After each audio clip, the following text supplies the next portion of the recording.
إن الحمد لله نحمده ونستعينه ونستغفره ونؤمن به ونتوكل عليه فأعوذ بالله من الشيطان الرجيم بسم الله الرحمن الرحيم قال الله تبارك وتعالى في كلام المجيد والفرقان الحميد الرحمن علم القرآن خلق الإنسان علمه البيان وقال تعالى في سورة الحشر لو أنزلنا هذا القرآن على جبل لرأيته خاشعا متصدعا من خشية الله.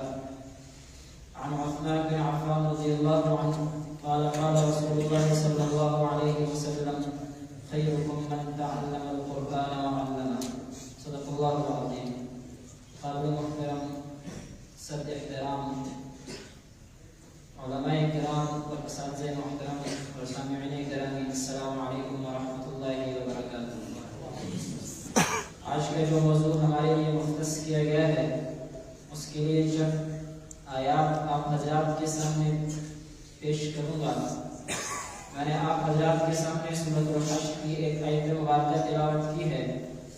اس آیت مبارکہ سے ہم قرآن مجید کی عظمت تمثیلاً سمجھیں گے۔ اللہ تعالیٰ کا ارشاد ہے لو انزلنا هذا القرآن على جبل لرأيته خاشعا متصدعا، کہ اگر ہم اس پہاڑ کو نازل کرتے کسی پہاڑ پر تو آپ اس کو دیکھتے کہ وہ اللہ کے خوف اور خشیت سے وہ دب جاتا۔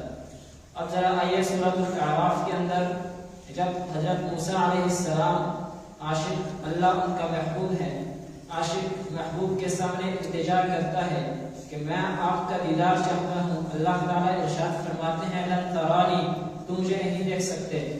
جب دیدار اور بڑھتا ہے، عاشق کے دل میں تمنا ہے، دیدار بڑھتا چلا جاتا ہے، تو اللہ کہتے ہیں کہ سامنے پہاڑ کو دیکھ، فلما تجلی ربه للجبل جعله دکا، جب اللہ کی تجلی اس پہاڑ پر ظاہر ہوئی تو وہ پہاڑ اللہ کے خوف، اللہ کی تجلی کی وجہ سے وہ بھی ریزہ ہو گیا۔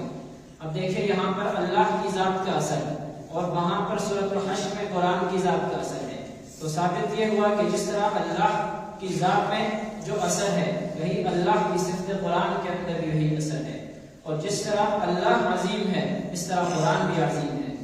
اب اسی حوالے سے دوسری آیت مبارکہ کہ کسی بھی چیز کی عظمت اسی وقت ظاہر ہوتی ہے مد مقابل پر کہ جب اس کو آپ چیلنج کے طور پر سامنے والے کے پاس رکھتے ہیں۔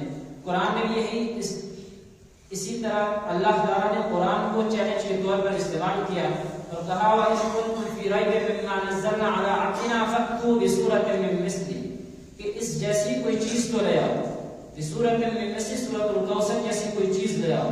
اب وہ لوگ حیران اور پریشان، پھر آگے اللہ تعالیٰ نے فرمایا فَإِن لَّمْ تَفْعَلُوا وَلَن تَفْعَلُوا، تم ہرگز ایسا کر ہی نہیں سکتے۔ اس سے قرآن کی عظمت میں اور اضافہ ہوا کہ کوئی مد مقابل تو آئے، مد مقابل تو آ ہی نہیں سکتا، مطلب کوئی کھڑا بھی نہیں ہوا۔ فَإِن لَّمْ تَفْعَلُوا وَلَن تَفْعَلُوا، اسی طرح کسی آدمی نے پوچھا تھا سب معلقہ کے ایک شاعر سے کہ اب آپ شعر نہیں کہتے، اس نے کہا کہ ابعد القرآن، کیا قرآن کے بعد کوئی شعر کہنے کی فرصت ہے؟ جہاں پر فصاحت اور بلاغت کا اختتام ہو گیا، جہاں پر ہر چیز جو بھی عربی لغت کے اندر، عربی زبان کے اندر فصیح اور بلیغ تھی، قرآن کے اوپر آ کر اس کا اختتام ہو گیا، اس کے بعد قرآن کے مد مقابل ہم کوئی شعر کہیں، ایسا ہو نہیں سکتا۔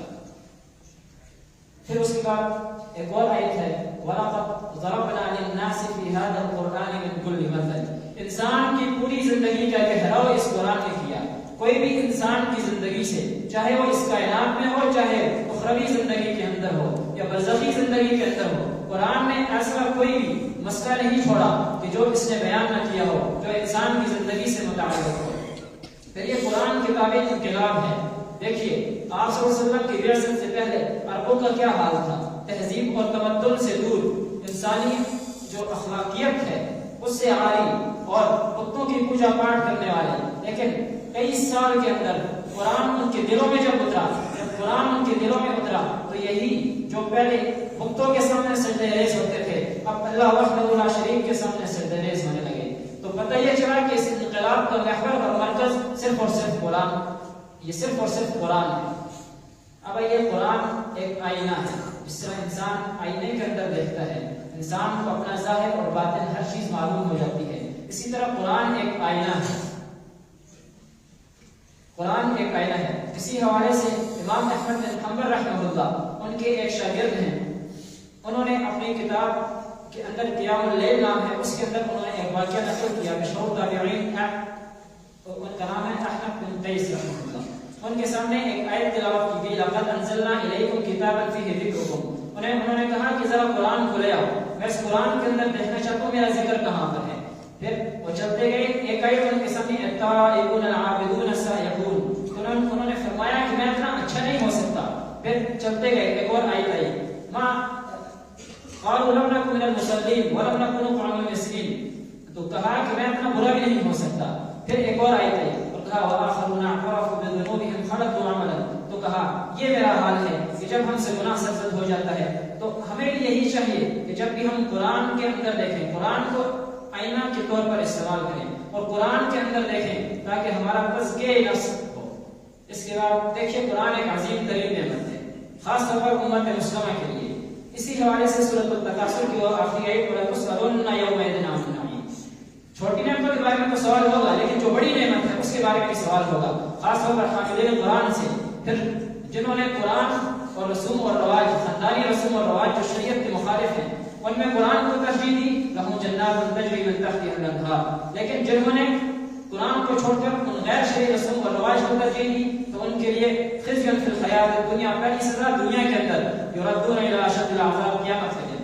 پھر اس کے بعد میں نے آپ حضرات کے سامنے سورۃ الرحمن کی ابتدائی 4 آیات یہ تلاوت کی ہیں، ان کے اندر مختصراً یہ بات نوٹ کر لیجیے کہ ان 4 آیات میں چوٹی کی 4 چیزوں کے بارے میں بیان کیا گیا۔ مختصر، الرحمن اللہ تعالیٰ کا عظیم ترین نام، علم القرآن، تمام علوم میں سب سے اعلیٰ علوم یہ قرآن مجید، خلق الانسان، تمام مخلوقات کے اندر اشرف المخلوقات انسان ہے، علمہ البیان، انسان کو دنیا کے اندر جتنی بھی قوتیں دی گئی یہ سب سے بڑی قوت کیا ہے؟ بیان۔ تو دیکھیے ان تمام کو جوڑیے، ان کا جواب کیا آئے گا؟ خیرکم من تعلم القرآن وعلمہ، یعنی انسان کو جو اللہ نے طاقت دی ہے اس کا مصرف صرف اور صرف یہ قوت بیان، اور اس قوت بیان کا صرف اور صرف مصرف یہ قرآن ہونا چاہیے۔ وآخر دعوانا الحمدللہ رب العالمین۔